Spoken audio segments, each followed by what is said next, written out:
Gripping the railing of the tower block balcony, I looked over the city, out into the far distance, as far as I could see. Smokeless chimneys and empty streets.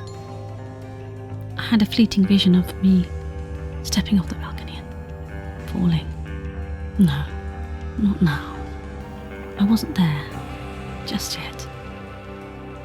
Maybe, if I was alone in the world. No, that's impossible. Just then I caught movement in the corner of my eye down below. I looked down and scanned the car park, and there was a playground to the left, and beyond that some trees and more streets. Yes, there I'm sure I saw a figure. Just a glimpse, just for a moment, a dark... I'm sure. Or was it just a shadow? A hooded figure, maybe. I wanted to shout out, but something stopped me, I don't know what. I decided to head down and see if I could see any evidence of somebody. Yes, I could finish the flats later. I wanted to cross each tower block off, but this was more important. I had to find out, did I just see somebody? I made it to the bottom and rushed out through the car park and through the playground. There were some bushes on the edge and I made my way towards them. I slowed as I got closer and became more hesitant and quite scared. Come on, you must know. I entered the small copse of trees. It was quite dark and quite eerie.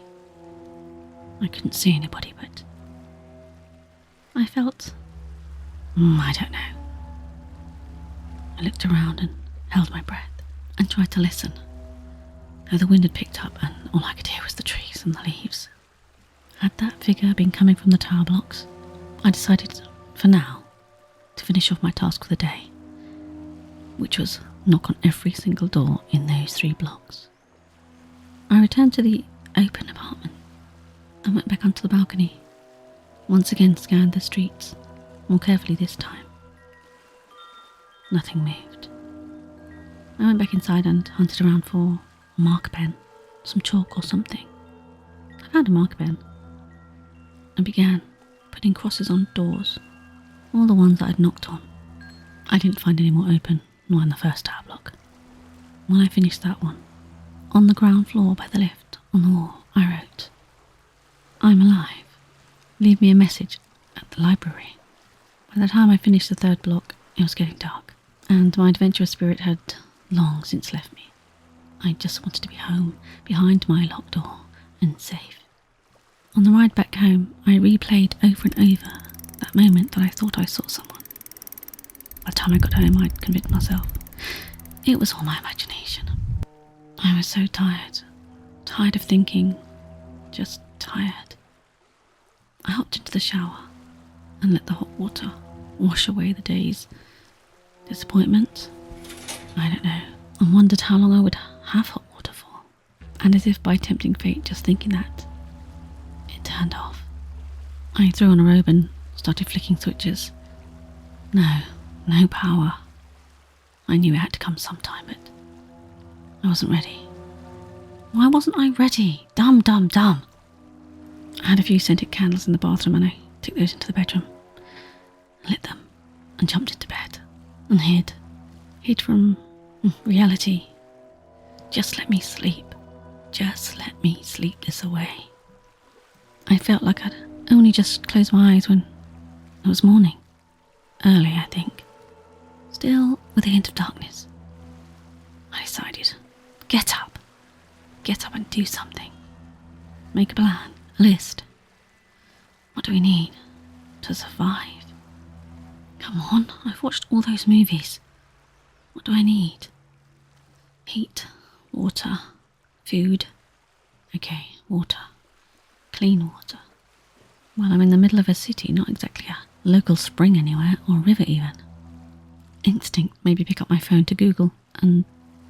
stupid. I'm sure there's a camping shop in the high street. I'll go there. It's bound to be, I don't know, something. I got dressed and was gone within 20 minutes. Lucky for me, the shop door was wide open. I guess all the shops were. I didn't really have a clue what I was looking for, so I just looked at everything. Okay, camping stove. Yes.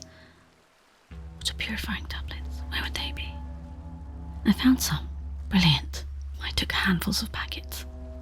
I found a hatchet, a flint, candles, first aid, pocket knife, gas canisters for the stove, some cord. Why do I need cord? I took it anyway. Survival book. Perfect. Then I saw something perfect. It was like a little bike wagon. You could attach to your bike.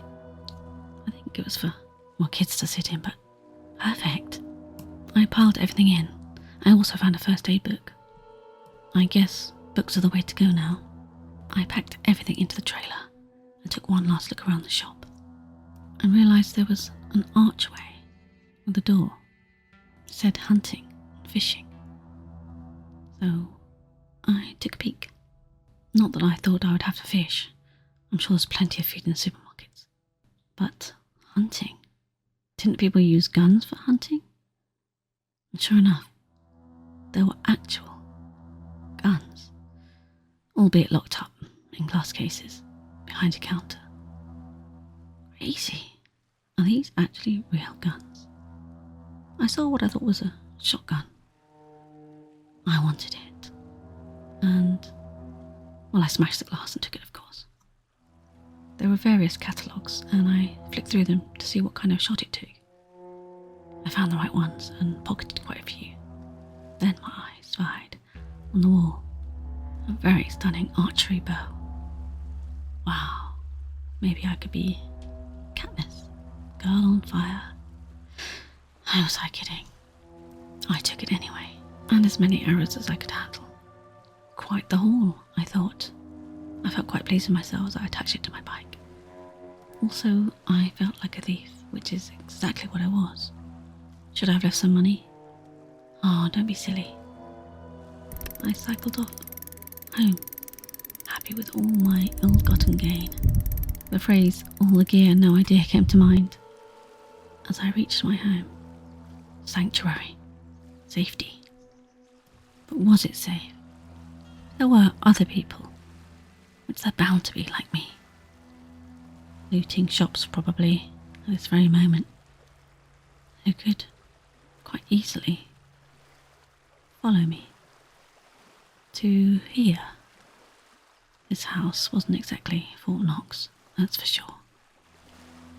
I decided I needed a new home. As much as I loved this house, it wasn't really safe. And if I was going to fill it full of stuff, well, it would be hard to protect. Tomorrow's plan. Find a bolt hole. A castle. Somewhere high up maybe. With a good vantage point. Ah, damn it. Binoculars. Why didn't I get any? That's for tomorrow. I fired up the camping stove and cooked up the leftovers in the fridge before they spoiled.